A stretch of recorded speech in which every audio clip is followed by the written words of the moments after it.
wormholes, particle physics, extra dimensions. Are the wonders of so-called reality really what they appear to be? Or do we exist in an elaborate hologram? Is our universe the result of random activity or the result of intelligent design? If a creator was involved, can we discover him through our perception of divine order? This is Into the Multiverse with Josh Peck. Welcome to another very special episode of Into the Multiverse. In studio with me, Christina Peck, my lovely, beautiful wife. How are you? I'm great, sweetheart. How are you doing? I am doing great, and I'm excited because we have a very special guest that you and I have been following for years. Yeah. Gary Bates, author of Alien Intrusion and a film by the same title. Gary, how are you doing? I'm doing well. Good to be with you. Well, it's good. It's great to have you on here. I've been really looking forward to this since we learned that you were coming down. We saw the movie. Or at least me and Derek did. You didn't have a chance to, but Not you're yet. familiar with the content. And it's brilliantly done. For those not familiar with you, your work, who you are, if somebody's been living in Iraq for the past couple decades, introduce yourself.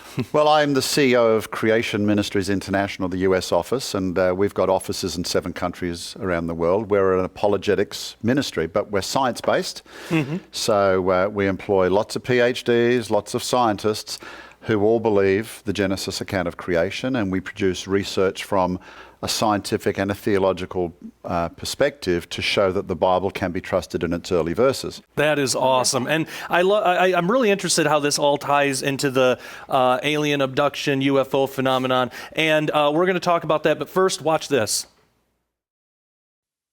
Tens of millions of people have seen UFOs. Many even recall personal encounters with strange entities. And the popular view is that these are advanced aliens visiting us from far, far away. Hi, I'm John Schneider. This compelling new movie takes a deeper and honest look at the events, the beliefs, the experts, and the people that have shaped our beliefs in all things otherworldly. I occasionally think how quickly our differences worldwide would vanish if we were facing an alien threat from outside this world. It was the mayhem surrounding the cover-up that created what's being called the Roswell incident. I had multiple experiences with like little beings in my room. It's global. We have reports now from 140 countries. Our commanders and all told us, just keep your mouth shut about it. Join us and live in peace, or pursue your present course and face obliteration. In our investigations, we were finding things that we just couldn't get answers for. I was literally thrown into the bed. I cried, "Help me. Jesus, please help me." It's one thing to just deny. It's another thing to say, we believe you had an experience, but here's God's take. When one takes a deeper look at this phenomenon, it reveals one of the most disturbing yet powerful affirmations of the truth of the Bible and Christianity.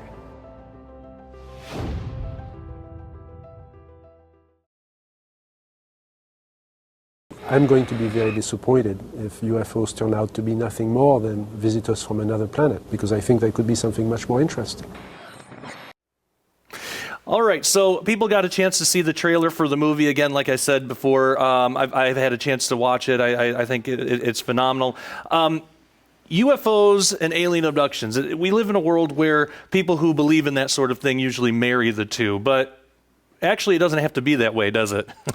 No, I mean, I think when you look at what's called the UFO phenomenon, which originally was just, seeing things in the sky, but in recent years there's an increasing level of activity where people believe that they've had accounts with extraterrestrials driving their car at night, or particularly in their rooms, even in their bedrooms.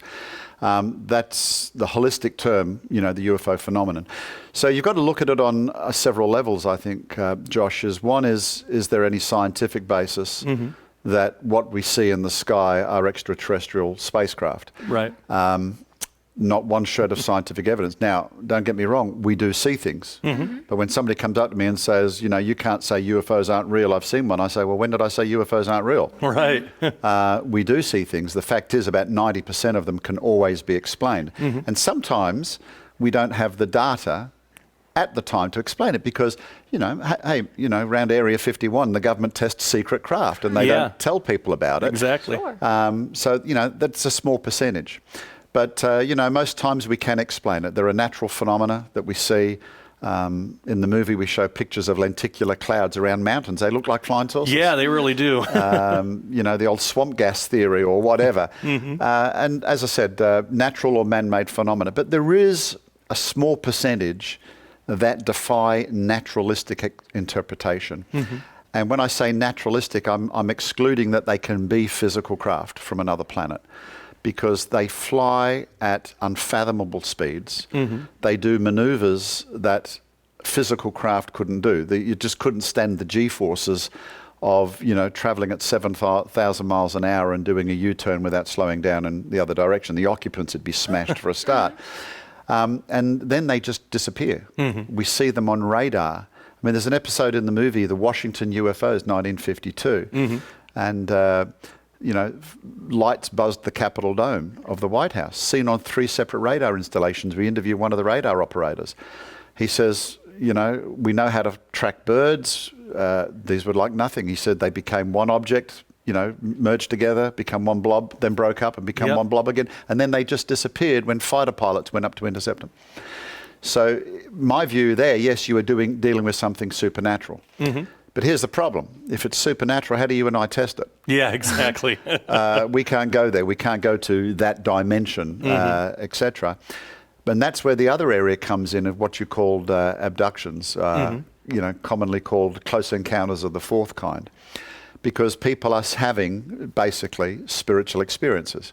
Yeah. They claim that, these entities, they think they're aliens. Why do they think they're aliens? Because the entities themselves say, we're aliens. They claim they've walked through the walls and the ceilings, or that, they've been taken onto a spaceship and they've undergone crude medical examinations.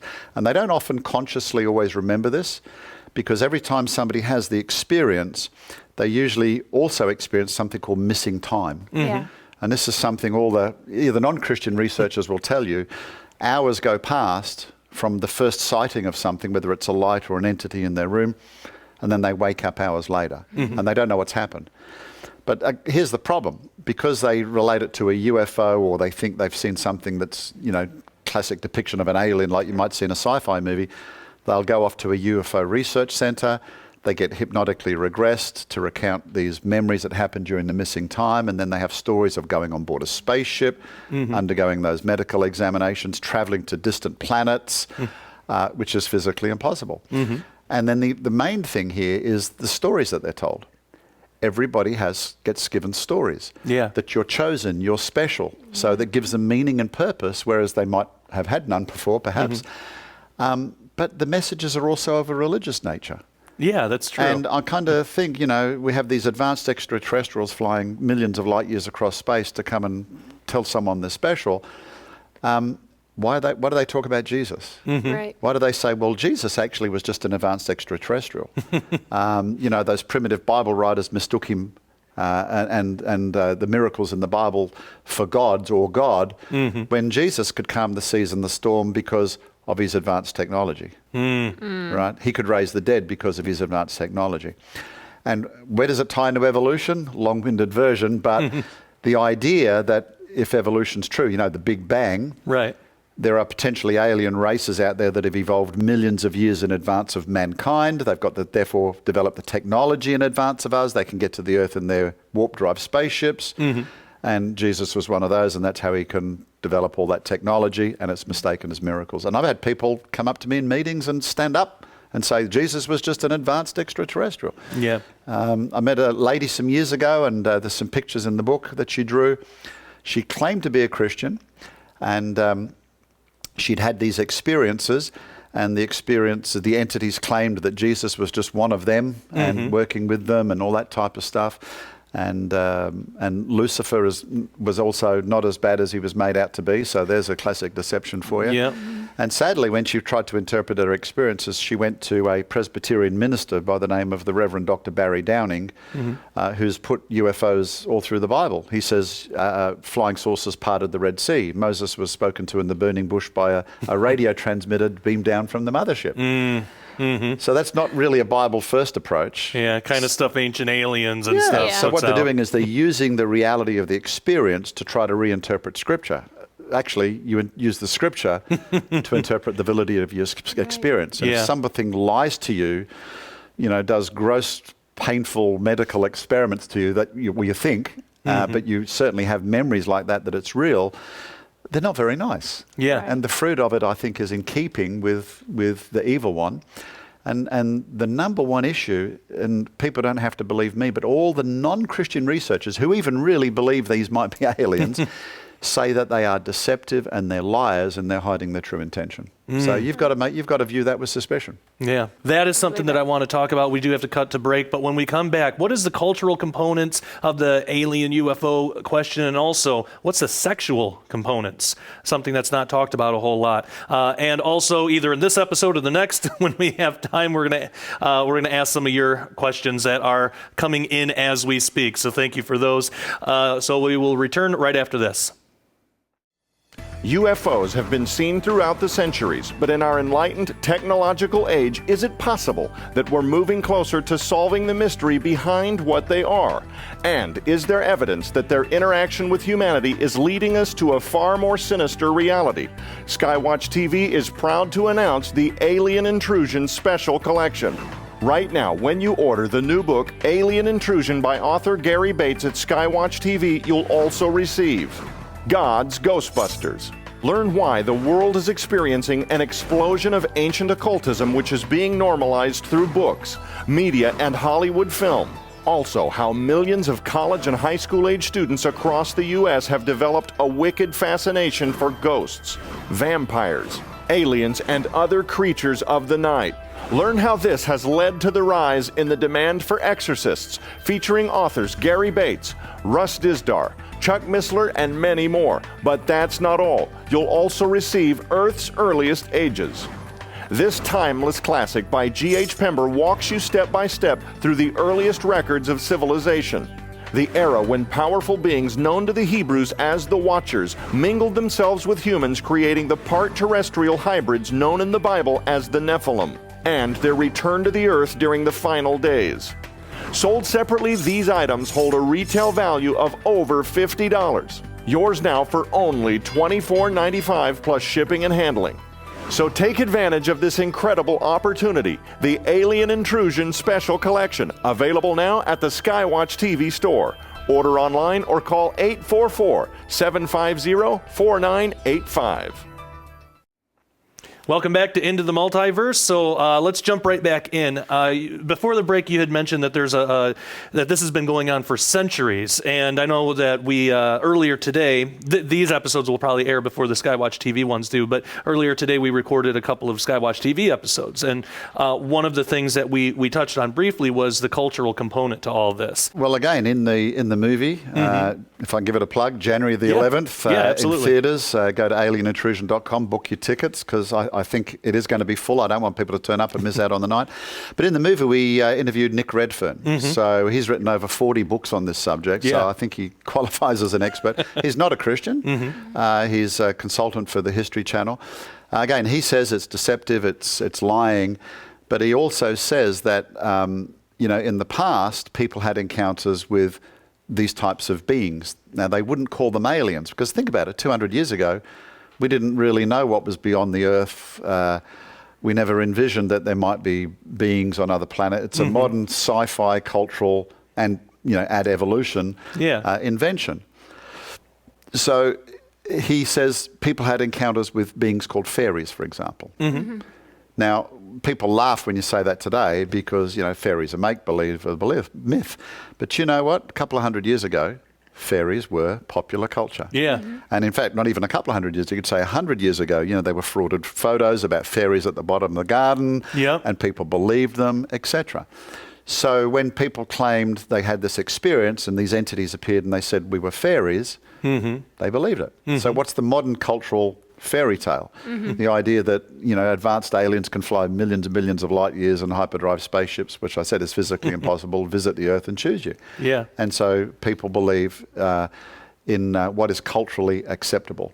But what was interesting is he noted that, and you alluded to it before the break, that the pattern is the same. People told they're special, they're taken on a different journey. And even with the fairy stories, there's a sexual component as well. Yeah, and that's something that's not talked about a whole lot. No, not a whole lot at all. So what do you have any of those stories? Like, what are some examples that people have talked about, like with these encounters? Yeah, well, typically, as I said, they're lying in their room and they remember seeing something, then that's the last thing they remember. Yeah. But sometimes they'll wake up with markings, scratches, bruises. They'll feel like they've been interfered with without being able to put a finger on it, and they're just troubled by it. So a lot of people, in fact, I think it's probably more widespread than we imagine, because my experience is that sometimes when people turn up at my events, when I'm talking about it, I'm often the first person they've ever spoken to about it. But some people will go off to, as I said before, a UFO research center, because they liken their experience to that. And usually to try to recover what's happening in that missing time, they will they'll get hypnotized to try to remember repressed memories. Right. And then when they do, that's when they have these stories about being aboard a ship, being told messages about Jesus, given messages about what's going to happen in the future. Yeah. But they also recount undergoing grotesque medical examination, which is completely a nonsense. I've got to be frank here, because if these really, really are advanced extraterrestrials, and I'm sorry to be blunt, but the most common thing people have is being probed. Yeah. And I mean being probed in the area of their genitals with kind of blunt objects. Yeah. Now, I know this is not something we like to talk about, and it's a sensitive issue, but you can't ignore it because it clearly shows the deception. Because if they're advanced extraterrestrials, I mean, the last time I watched Star Trek, Dr. McCoy just ran his tricorder over somebody and told us what was happening. And I think that often people also have encounters of sex, sex with aliens, or there are religious figures on board the ship, including Jesus. And they claim to have even had sex with him. I mean, that's just a disgusting, abhorrent thought for us as Christians, that people are being deceived in such a way. But in the same way that we look around some of the religious cults in the world, and particularly the UFO cults, what is typical is you will have a cult leader, and sex is a component of controlling people. And it's a form of abuse. But human beings, we are strange, complex beings, because even though we're being abused, we won't necessarily gravitate away from it. Whether it's verbal or physical or sexual abuse, sometimes when women are afflicted in this case, they will cry out to the very ones that are doing the abusing. Right, yeah. Why is that? Well, my husband hits me, but I love him, but I want to stay with him. Because in the isolation of the experience, one is there's been physical intimacy. So that's, the Bible says you're one flesh, so you are drawn together in more ways than just physically. But the isolation of the experience, the only one who can really understand what you're going through is the one that's doing the abusing.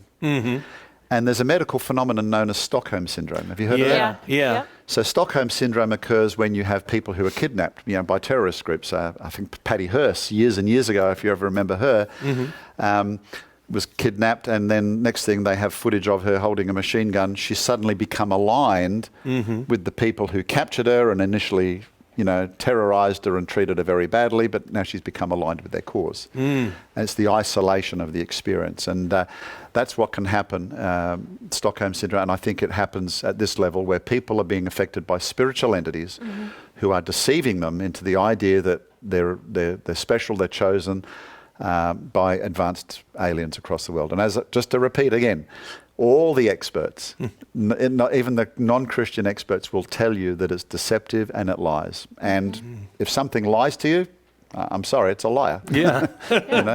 Why would you trust it? Yeah, no kidding. So do you think the sexual encounter aspect of it, do you think that it was designed that way by these entities, knowing that, well, this is going to be a very embarrassing thing for the victim, so there's less of a chance that they might go to their church or something? And is this part of why the church doesn't want to deal with this? Because, when they hear about, sex with aliens or even religious figures, I mean, like you said, it's like abhorrent to hear. Is that why churches don't want to deal with it? I have to sympathize. I mean, how would the average pastor deal with that? Right. But what's interesting, in the medical community, I've spoken with lots of doctors and psychologists who have people come to them and say that they've, believe they've been afflicted by aliens. I remember giving a lecture in a medical university in South Africa, and there are all these young people studying, and I said, a large percentage of you here are going to encounter people, and they kind of looked at me weird, and I ended up just, basically giving them a talk on this phenomenon. But I think it's just so weird. In the church, I think we probably haven't done enough to understand what the culture thinks. Right. And that's why, in a lot of respects, we're obviously using our youth when they get to church. Creation evolution is one of those issues. We want to teach creation, that's great. But if we don't teach the evolutionary arguments that they're going to be presented with and why they're wrong, evolution might seem plausible. They might believe, well, the pastor held up this fossil and he said, look, this is a bone from an ape-like creature that existed 500,000 years ago. And you look at it and say, wow, it's a real bone. It must be true. But I'd say, hang on, there's another way you can interpret that data. Yeah. There's another way you can interpret that bone. And so there's an overlay of misinformation that often comes with the facts, the data. And people are having experiences, they're seeing things, but the misinformation that even we hear as Christians and pastors is aliens from another world, and we don't know what to think about it. And the very whole concept of whether even God could have created life on other planets, people sit on the fence on. And I think once we address that, which we may do in another episode, once we address that, we can determine whether people are having experiences with aliens from another planet, because does the Bible allow it? Right. And if the Bible doesn't allow it, then I have to say, okay, something else is happening to you. Yeah. What That's is a good it? point.